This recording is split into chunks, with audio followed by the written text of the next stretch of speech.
Ladies and gentlemen, welcome back to the Think About It channel. Today we're doing another episode of Hustle.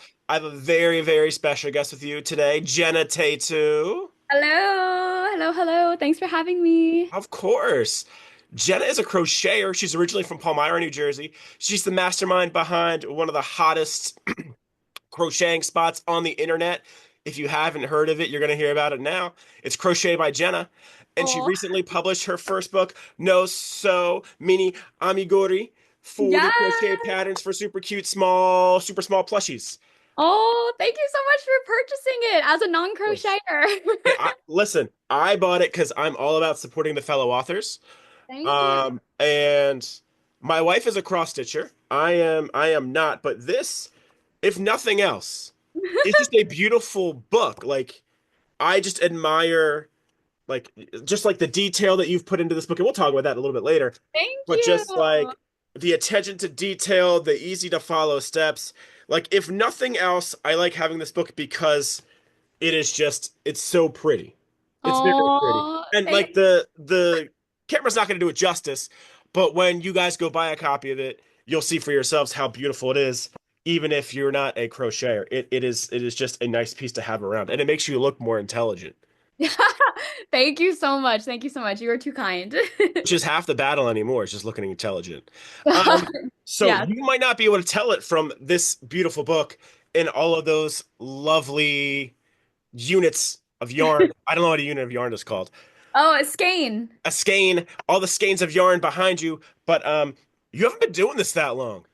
I have not. I started crocheting back in 2022, believe it or not. My mom bought me a crochet kit for Christmas, and that's what launched this entire thing. Can you imagine if mom didn't buy you the crochet kit? That's why I keep saying, I'm like, wow, had I not gotten that gift for Christmas, I wouldn't have never discovered crochet. Or we could go the other way. Why didn't you give me this 10 years ago? No, honestly, a lot of my followers are youngsters who are in like high school, middle school even, and I'm like, wow, I wish I started crocheting back then. So, what were you doing before this?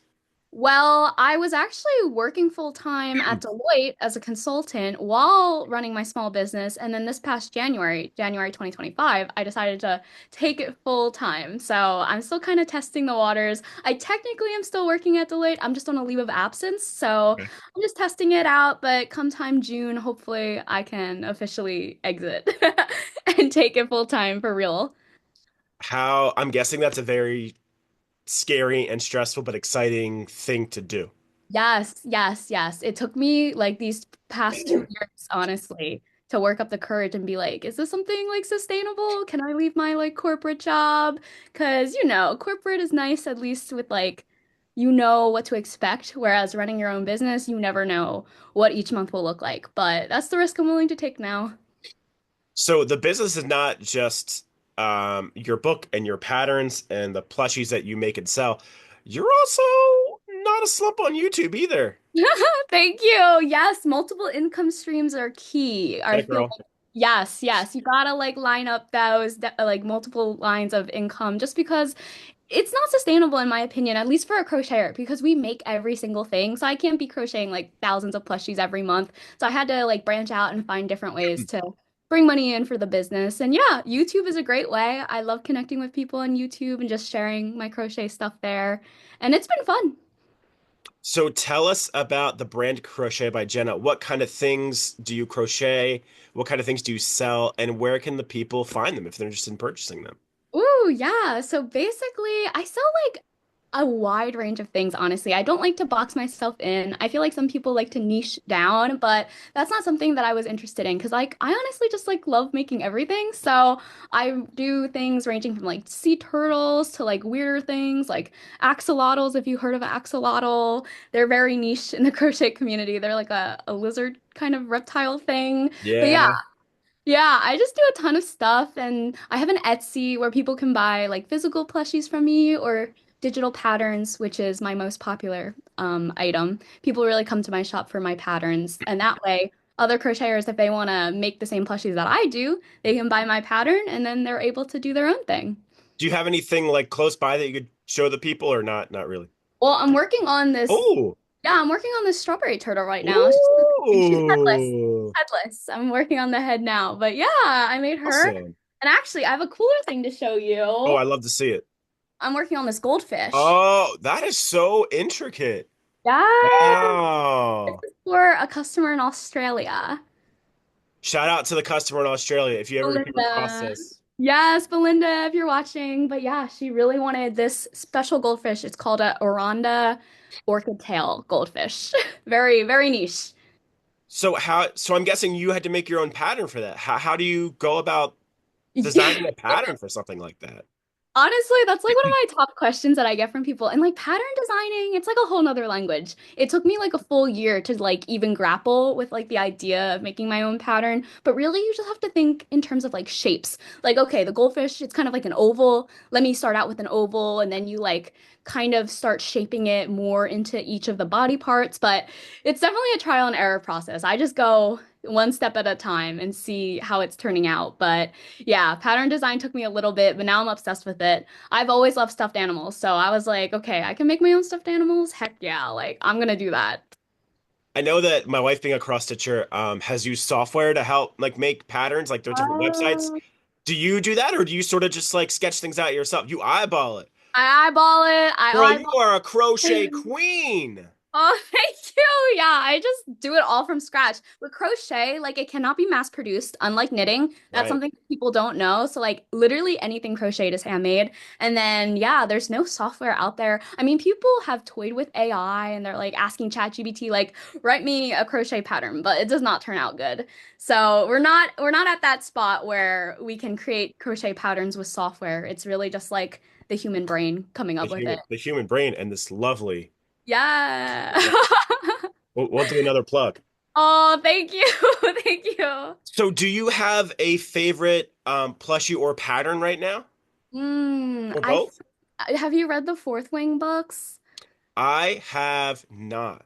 Okay, so the Fourth Wing books are really hot right now because the third book just came out. So the main character is like a dragon. So I've been really into making dragons lately, and that's like one of my most popular patterns because of how hot dragons are right now.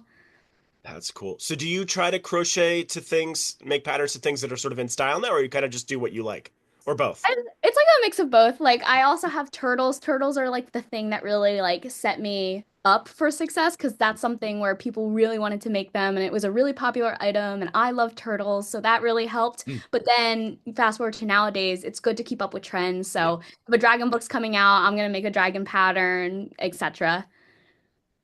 Oh, Moodang. Do you know Moodang the hippo, the baby hippo? Yes, yes. I made a Moodang pattern. And that Yes. did really good. So I just try to stick with the trends. Pesto the penguin, I made pesto. How long does it take for you to pencil out a pattern? Honestly, nowadays I could do it within like a few hours, but back when I first started, it would be like a multiple day thing just because it wouldn't be right. I would have to keep doing it over and over. But now I've gotten to the point where I'm like, okay, I can visualize what I want, sketch it out, and then do it, which is really nice. Nice. Yeah. Let's go back to that pretty pink book again. Oh. So tell us the process that went into developing your book. Because I know I wrote a novel. I I don't know know if you you know that. did. I know you did. I was gonna ask you about your And I book. imagine that writing a novel is way different than what you've done because I'm not worried a lot about picture placement or following steps. I'm just trying to write a half decent story that has periods and Yeah. commas in the right places and isn't Yeah. so sloppy. So when you are not only trying to create an instructional guide, but you're also trying to create a piece of art, because this is both. Oh, What is that process like? it was honestly one of the hardest things ever, not gonna lie. It was extremely, extremely tedious because every single design, like you said, you have to first design it, then you have to like word it in a way where beginners can pick it up. You have to make sure all of the numbers and like the math checks out because with crochet, each round has a certain amount of stitches. And yeah, there was a lot to go into it. I started it, well, I was officially like contacted and we got it under contract November of 2023. And then it didn't launch until last month, Hmm. February 2025. So it has been in the works for a pretty long time. Hmm. So when did you decide, hey, I'm gonna make this book, and then it's like, when was that? When did it start from I'm planting the seed of I'm gonna write this book to February when it came out? Well, honestly, I was like getting on a roll. I was making a lot of patterns. I have a Patreon. I don't know if you're familiar with that platform, Oh yeah. but yeah, so on Patreon, I come out with patterns every single month for my patrons. So I'm like, wait, I'm like constantly making patterns. Like, I should write a book. So it's all in one little tidy package and also very price affordable for everybody. Because each pattern itself, standalone, is usually $5 to $6. But then if I'm offering you 40 patterns for $23, like that's pretty good. Right. So that's kind of like the moment where I'm like, wait, I'm doing all this pattern designing. Like, let me just make a book.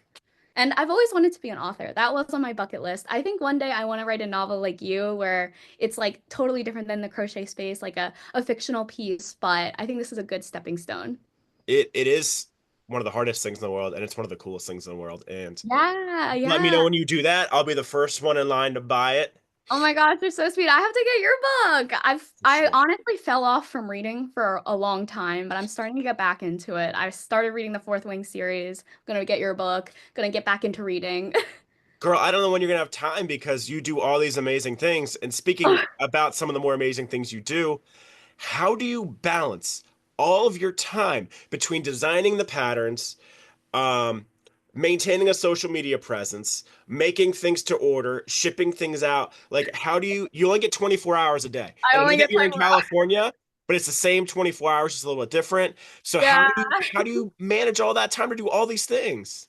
Honestly, I'm a workaholic. I do get these questions a lot too. I'm like, how do you like manage your time, Jenna? And I'm like, honestly, like any free time I have, I'm working, but I love it so much. It like doesn't seem like work to me. Like any free time I have, I'm like, I want to go crochet something. I want to work on a new pattern. Like it's just like it's like a happy place for me. So I'm more inclined to do it. So I feel like that's how I'm able to do everything. I'm just like constantly working. Yeah. Yeah. But I imagine that's got to be hard. Like, hey, I got to design a pattern. Hey, I got orders coming in. Hey, I've already crocheted stuff. I got to ship it out. Oh, and by the way, I have like, as of right now at least, like a 250,000 followers on YouTube that want to see what I'm doing. Like, I couldn't, listen, I got a 9 to 5 and I got two little kids and I'm starting this thing Okay. now. So like, I'm like, ooh, that's a lot. Okay, to be fair, if I was a mother and I had kids, I don't know if I'd be able to do it. Major kudos to all of the parents out there. I'm blessed to not have kids yet, and I have a lot of free time. Like talk to me after kids. We'll see if I'm still as productive. But I don't know. Yeah, it is stressful. Trust me, it is. But like in the back of my mind, I also know like, hey, I have certain deliverables I have to do, like for Right. Patreon. Like I know every month I have to come out with something. So that kind of helps drive me and motivate me. It's like you kind Yeah. of have no option, but I love doing it, so it's kind of good. It's a good balance. Yeah, yeah, yeah. It's like Yeah. necessary pressure. Yeah, exactly. Exactly. So if someone's watching this and they're like, "Oh my gosh, this sounds like the next great hobby for me," besides purchasing your book, what Uh, advice would you give them, somebody who wants to crochet for the first time? Ooh, okay. Honestly, crocheting for the first time is very daunting, and I would say YouTube is your best friend. That's how I learned. My mom bought me a kit, but I learned like nothing from that kit. It was way too like foreign. I was like, I have no idea what any of this means. So, I would totally recommend to go on YouTube, learn the basic stitches through YouTube, and then kind of just like try to do your own thing, maybe purchase a book and try to like follow along. But I would say first off, start out on YouTube. Take it nice and slow, get a visual aid. That should help. So then on the other side of the coin, as an entrepreneur and a businesswoman, what advice would you give to people who are looking to Yeah. sell their product or promote their product to a global audience? Honestly, I this isn't my first rodeo. I've actually had several businesses that I started. I've always been an entrepreneurial mind. Like I've always wanted to run my own business. So I had my own clothing company. I did drop shipping. I did earrings and jewelry making. So I kind of like knew kind of like what to do in the beginning parts, but it's funny because all of those other businesses like failed, I stopped doing them. They weren't successful. And I feel like the one thing that set crochet apart from those other businesses was that I like genuinely love it. I feel like once you find your passion, it should come easier to you. And it's like something that you actually want to pour your extra time into because I think that's key. When you're first starting out, out. It's not going to be easy. It's not going to be like instant or overnight. You do have to put a lot of work in, but if you enjoy what you're doing, it shouldn't be as hard as trying to do something you don't like. Like me and my clothing business. I'm like, why am I doing this? I don't even like fashion. So obviously that didn't work out because I didn't want to put time into it. Whereas with crochet, like I was like, I have no problem crocheting something, sharing it on Instagram. And honestly, social media is a game changer. Like I will say I started my Etsy before I had a big following. I think I had like a thousand followers on Instagram, no YouTube at that point. And I just kept following people who were in the crochet space, kept posting pictures for fun. And then slowly over time with consistency, the numbers started going up. I introduced YouTube. So social media can be like a huge, huge thing to small businesses, entrepreneurs, to be able to connect with people around the globe. But I will say it does take consistency and just like a lot of time, but be patient because you will see the numbers eventually. You just gotta keep at it. So what's next for the brand? What's next for you and Crochet by Genna? So funny you asked me about the beginner crochet question because I really want to come out with my own crochet kits. You might be familiar with like Woobles. I don't know if you've heard of that, Mhm. but the Woobles kit is like the big crochet kit on the market and honestly one of like the only crochet kits, but that's catered towards people who are trying to learn. It comes with the yarn, the hook, the pattern, etc. And I want to do my own with my own patterns. I think that would be really fun. So that is my next goal. Now that I'm working full time for my business, I said 2025 launch my own kits. Do you have a name for the kits yet? I do, but I can't Okay, share it. We won't spoil it. I can't because of trademark. I need to lock that Gotcha, down. gotcha, gotcha. But Yeah. but when they come out eventually at some point in Yes. 2025, I'll be sure to grab one and I'll be Oh sure to no, post it here on the channel. I'll I'll send post it you here on the channel when one. I get it done, and I'll be so proud of myself. Oh my gosh, I'll send you one. No That worries. sounds awesome. Yeah, yeah, but no, I'm excited. So where can people learn more about you and find the amazing things that you produce? Well, you can follow me on Instagram. Honestly, Instagram is where I'm always posting. I constantly post my stories, show behind the scenes. So that's Crochet by Genna on Instagram. And then also on YouTube, Crochet by Genna is the same thing. And then my website, crochetbygenna.com, that is where you can see all of my patterns and plushies for sale and my Patreon and all that good stuff, my book. It's Genna with a G, friends. Genna with a G. It is Genna with a G. Yes, yes. Genna. That's right. Yeah. Yes. Genna, thank you so much for taking the time out of the time you probably don't have already, to sit with me and talk about your crochet business and Oh, your thank new crochet you. lifestyle. It's so clear that this is something you truly love to do, and I'm glad you're finding success with it. Oh, thank you so much. Thank you so much for having me.